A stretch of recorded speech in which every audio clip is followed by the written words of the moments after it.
Hold on to your seats, kids. You're about to witness the necessary steps required to fire up a desktop to send an email 80s style.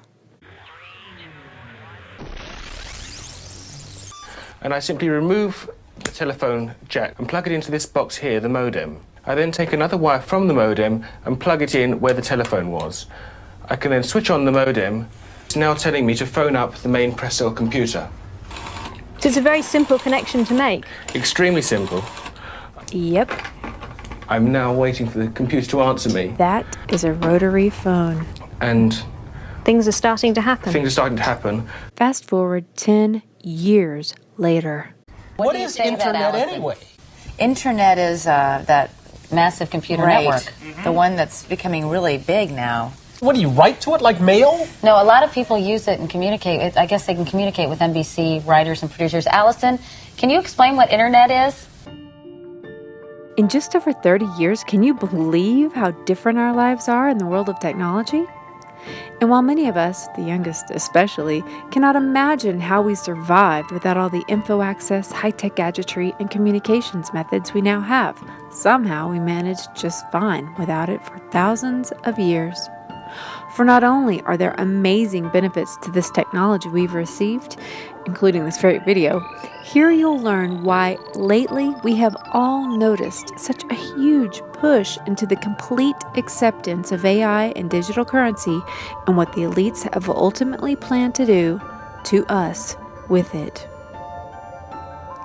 This episode is focusing on why this information was given to us now and what is coming along with it, because whether you want to admit it or not, the plans for releasing of this technology that we now have didn't happen by accident. Bringing entertainment to thousands of people.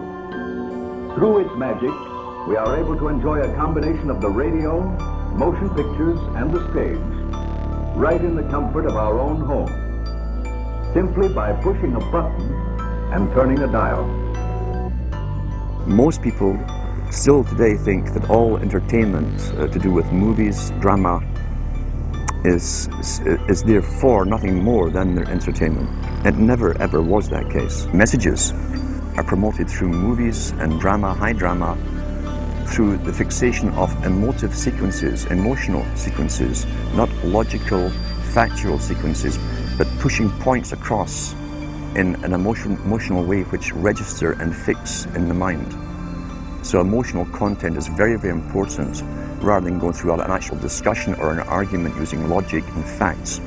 There's no debate, and when you're being downloaded through fiction, your guard is down, the sensor part of your brain is not in action. It isn't saying, yes, I agree with this, I disagree with that, as you would in a debate or a lecture.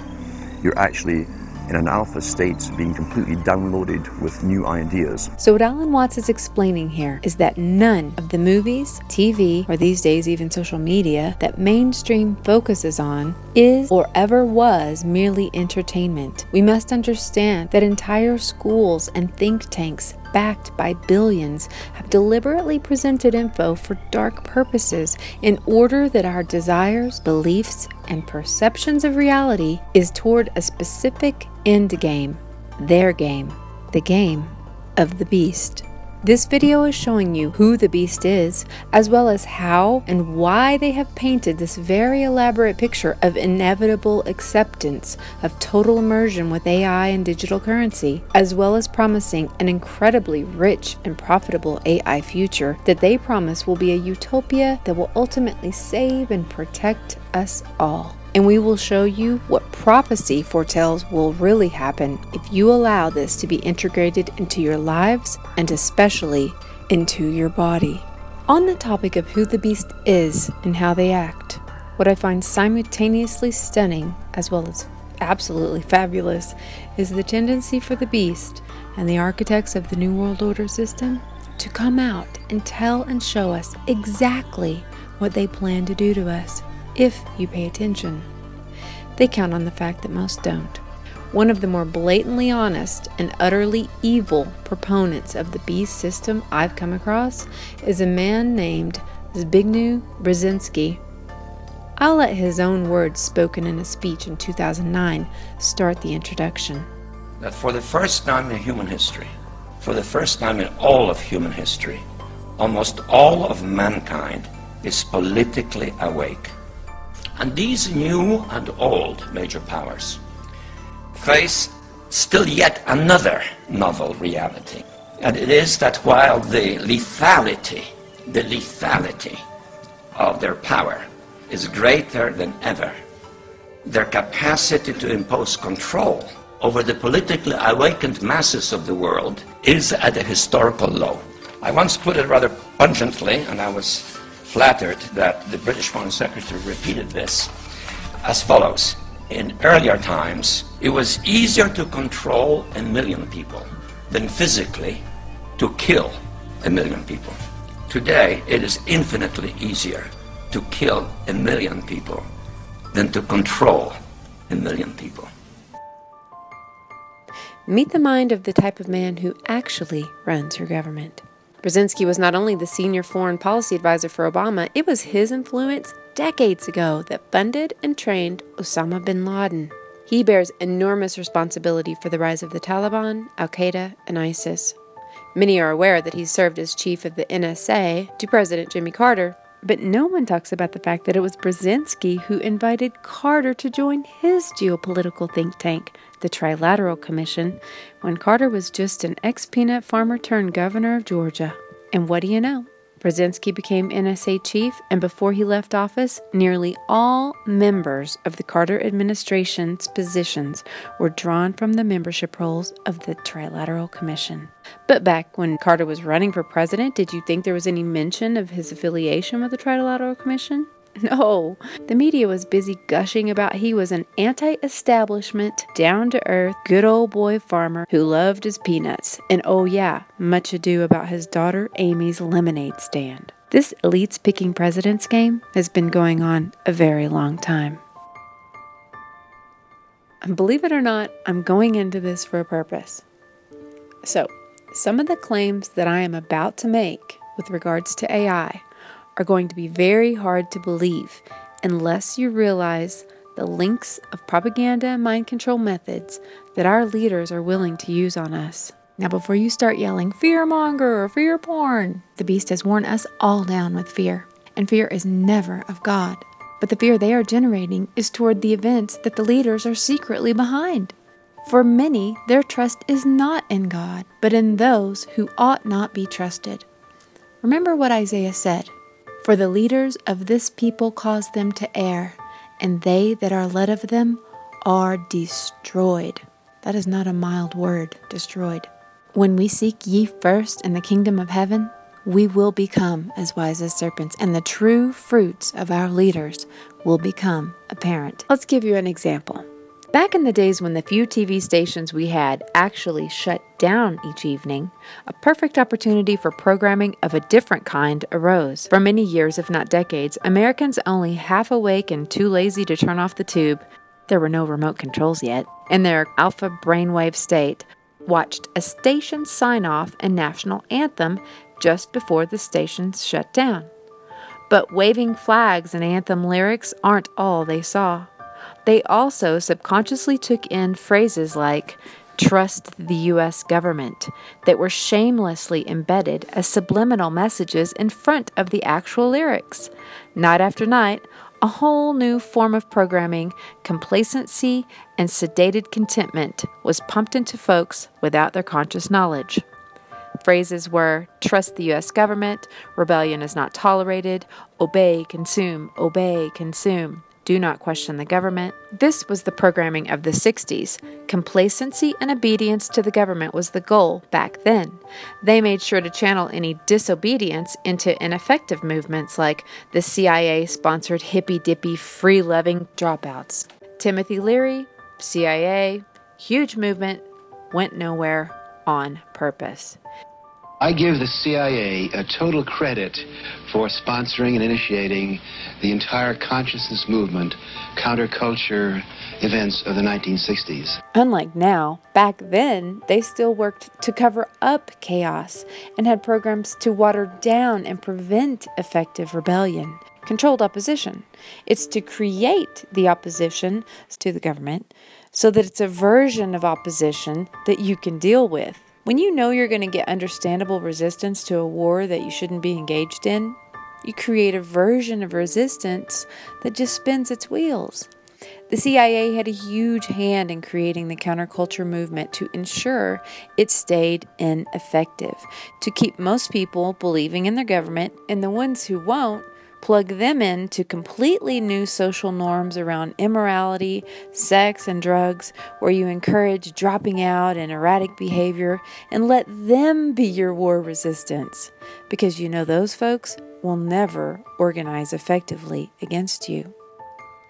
Whereas now, we're in a very different phase. Now, the goal is to make us overwhelmed with anxiety for the state of the world. They are encouraging us to distrust our leaders and the current system altogether. We don't submit to terror.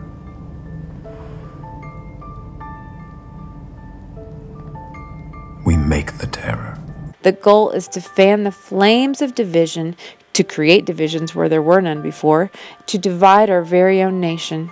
Divided house cannot stand, and this phase, my friends, is the last step.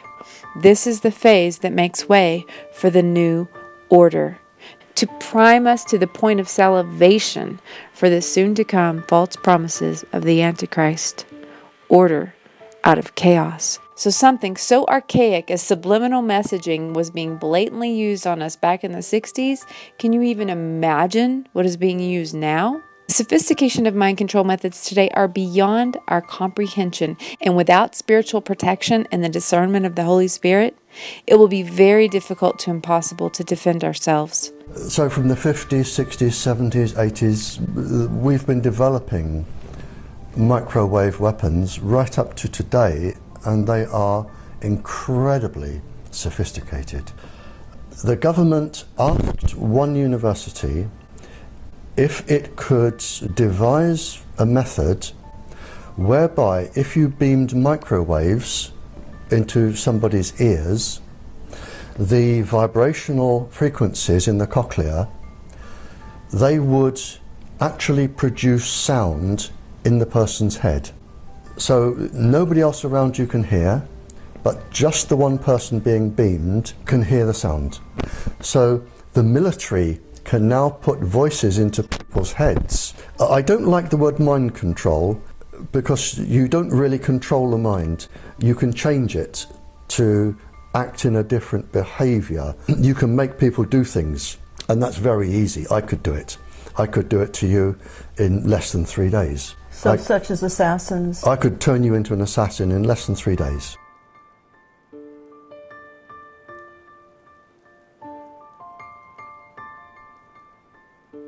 If you blanket an area with microwaves, you know every conversation they're having, you know where they go, what they're doing. This is one of the ideas behind the smart meter, where they put them in everybody's homes. Regardless of what wonderful promises the media and society's cultural programming seem to be telling you about the benefits and inevitability of AI, the scriptures of the Word of God, modern-day prophets, and Illuminati whistleblowers all predict a different end game, and it is this. I had a friend, Nick Rockefeller. When I was running for governor in Nevada, he came to me, introduced himself to me through an attorney, and we became friends. We started talking about things, and one of the things that we used to talk about was the ultimate plan of the banking industry, what they wanted to accomplish.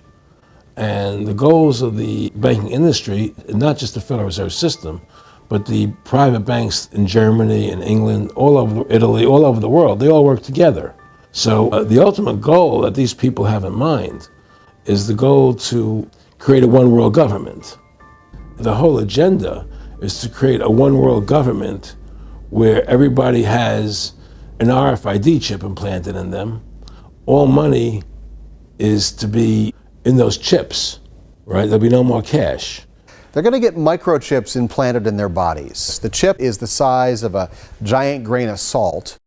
It gets implanted under the skin between the thumb and the forefinger. The chip implant uses the same technology as mobile payments like Apple Pay. He also forced everyone, small and great, rich and poor, free and slave, to receive a mark on his right hand or on his forehead, so that no one could buy or sell unless he had the mark. And this is giving me straight from Rockefeller himself. This is what they want to accomplish.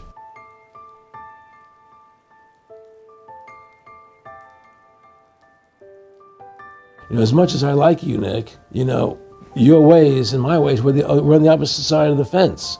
You know, I don't believe in enslaving people, you know, and he would come back with, oh, I do? Or? Well, it's more like, you know, how do I put it? It was like, what do you care about them? What do you care about those people? Take care of your own life. What do the rest of the people mean to you? They don't mean anything to you. They're just serfs. They're just people. You know, it was just a lack of caring. I used to say to him, what's the point of all this? You have all the money in the world you need. You have all the power you need. What's the point?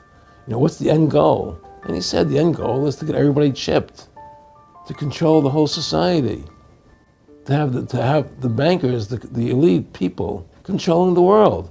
He also forced everyone, small and great, rich and poor, free and slave, to receive a mark on his right hand or on his forehead, so that no one could buy or sell unless he had the mark.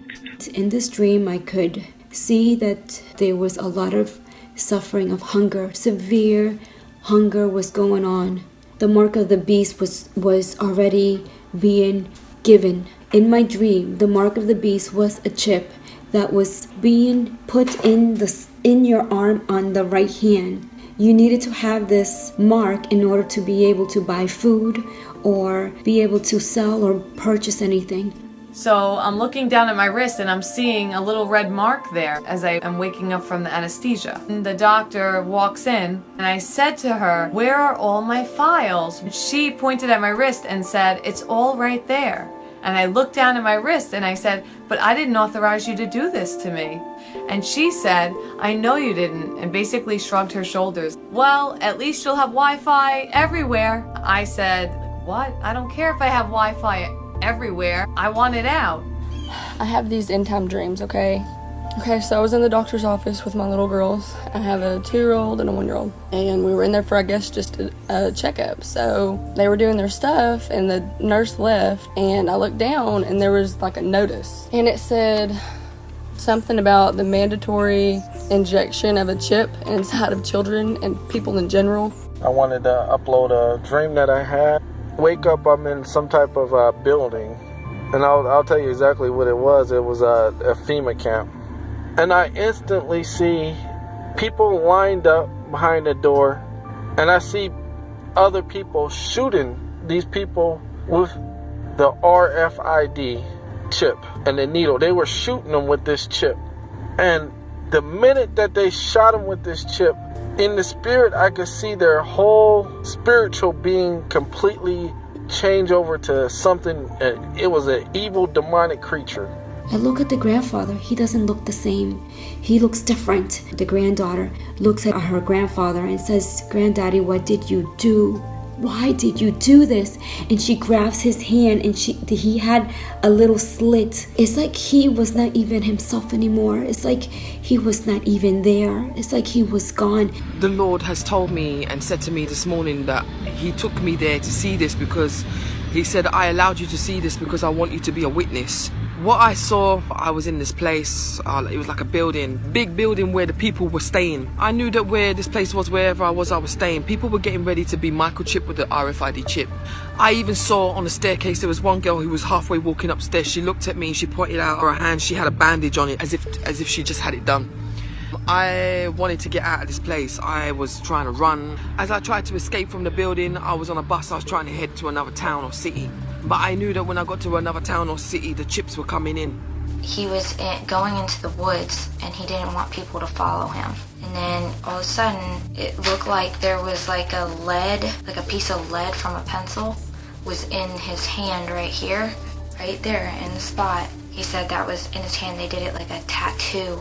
And she was actually taking the chip. She'd have people come up and she was demonstrating putting this chip into the hand, how great this chip was and how, this chip was going to help you with your life. I had a dream about Steve Jobs.